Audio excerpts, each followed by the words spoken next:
Hi, Future Leaders Summit 2020. My name is Kalula and I'm a full-time musician and an entrepreneur. Dan saya juga sebagai pemilik brand dari Kre. Kesibukan saya saat ini adalah tetap membuat karya dan juga mengeluarkan produk-produk terbaru dari Kre Official. Dia adalah sebuah beauty line yang bergerak di bidang body care. And yeah, that's me.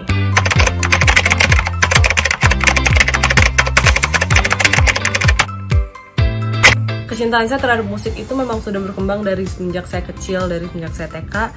Saya sudah mengikuti kompetisi yang ada di tingkat antar sekolah. Dan begitu saya lulus kuliah, saya memiliki sebuah band. And then it goes on after that, until today. So yeah, jadi karir di bidang musik ini, it's not very surprising for me because I kind of see it coming, I kind of saw it coming. Dan berlangsung, dan alhamdulillah saya bisa menjalaninya sampai hari ini.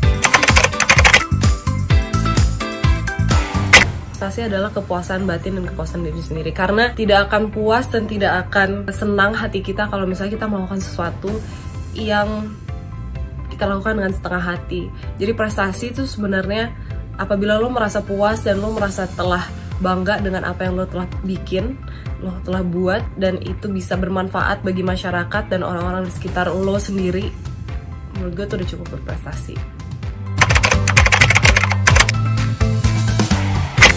Gue selalu menjawab orang ini di setiap interview gue, karena gue ngerasa kalau nggak ada orang ini mungkin gue tetap akan bermusik, tapi gue nggak akan seambisius dan tidak akan termotivasi seperti sekarang ini. I really enjoyed and adore Lykke Li. She is a Sweden musician. She's from Stockholm, if I'm not mistaken. Now she lives in LA. Dulu tahun 2007 gue inget banget salah satu lagu dia judulnya Little Bit. Itu masuk ke Prambors dan gue dengerin di situ. Dan gue ngerasa karakter vokal dia itu sungguh berbeda dengan karakter vokal-vokal perempuan pada umumnya yang pernah gue dengerin di masa itu gitu. Jadi gue ngerasa gue mempunyai similarity atau kecocokan vokal yang pada saat itu tidak common, dan gue menjadikan itu sebuah pacuan bagi gue kayak, oh, if she can do that, then I can actually do it. And yeah, dan terbukti beberapa tahun setelah itu gue konsisten dan mengejar mimpi gue, dan akhirnya kesampaian, akhirnya gue memiliki album.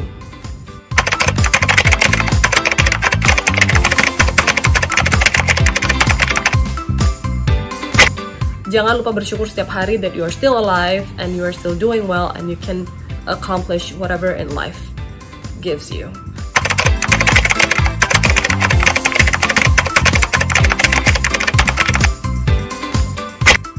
Gue rasa semua bidang, semua artis-artis yang mungkin memiliki genre yang berbeda dengan genre yang gue lakuin sekarang pun, gue ingin banget ngajak mereka kerjasama. But my long time dream artist yang kayak, aduh gue impian gue banget, gue pengen ajak kerjasama itu adalah I have to say Kevin Parker. Because I saw him the first time, waktu itu gue masih kuliah, dia dengan bandnya Tame Impala itu ke Jakarta. Terus waktu itu gue nonton mereka lagi di LA. Dan menurut gue dia salah satu manusia yang genius, yang bisa penetrate dan berkolaborasi dengan banyak musisi. Dan taste-nya bagus banget. Jadi I would really love to work with this guy.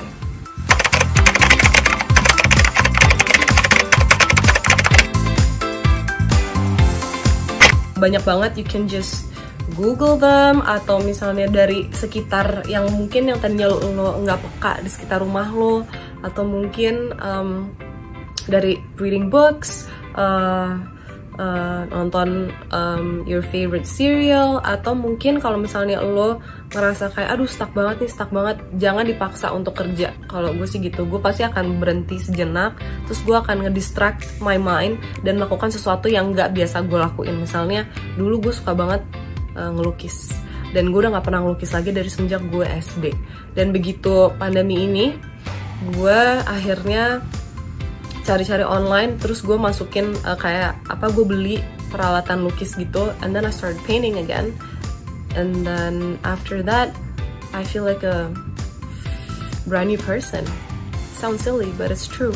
Terus gue akhirnya bisa merefresh memori dan otak gue aja sih, dan akhirnya gue bisa nulis lagi untuk lyrics and all that. So I think it's really good for you guys to find a distraction. karena menurut gue distraction is one of the most needed things these days. Karena kalian kalau misalnya stuck dengan rutinitas, kayaknya jadi bosen.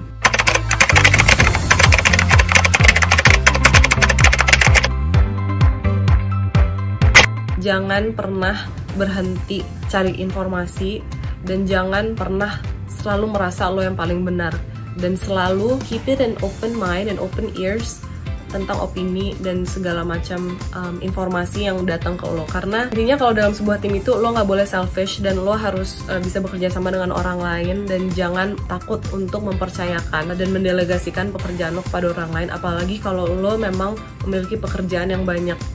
Karena kalau misalnya lo berusaha mengontrol itu sendiri, gue yakin dan gue rasa nggak akan ada orang yang bisa seperti itu. Even the president, they have a whole team that is helping him out. So I would suggest kalian melakukan hal yang sama. Kalau misalnya kalian memiliki pekerjaan atau memiliki bisnis di berbagai macam bidang, jangan pernah takut untuk mempercayakan dan juga negosiasi dan juga menerima input dan saran dari your teammates.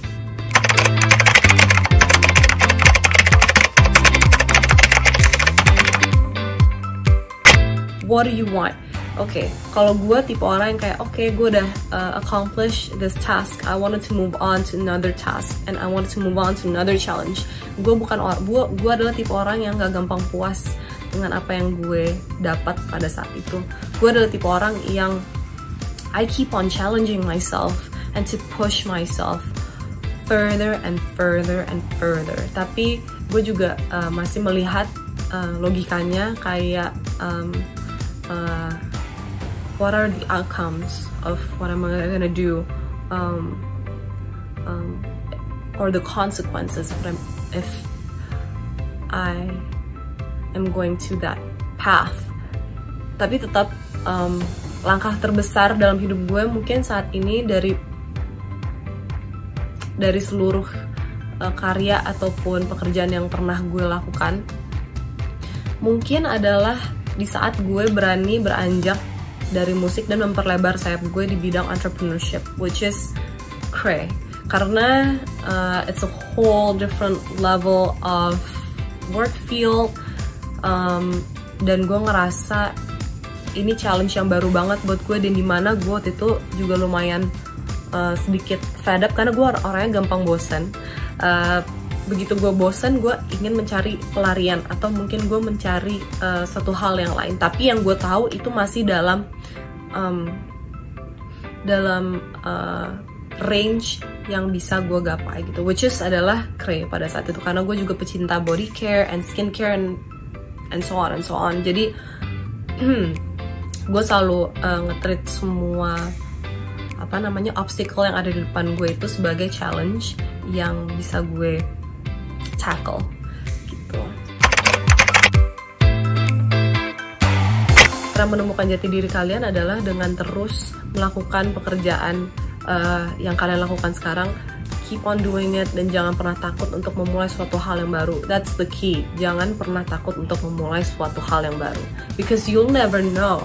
Mungkin comfort zone yang kalian tinggalin dan yang kalian lakukan sekarang, mungkin itu sebenarnya bukan your true calling. Mungkin your true calling mungkin bisa terjadi 5 tahun, 10 tahun, 15 tahun lagi.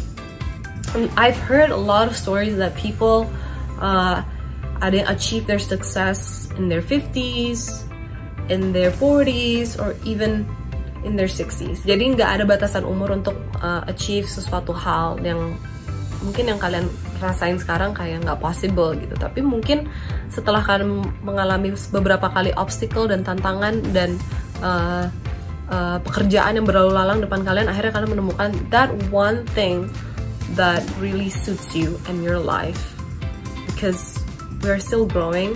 Dan jangan takut juga untuk memulai dan belajar sesuatu hal yang baru, because it's really important for yourself.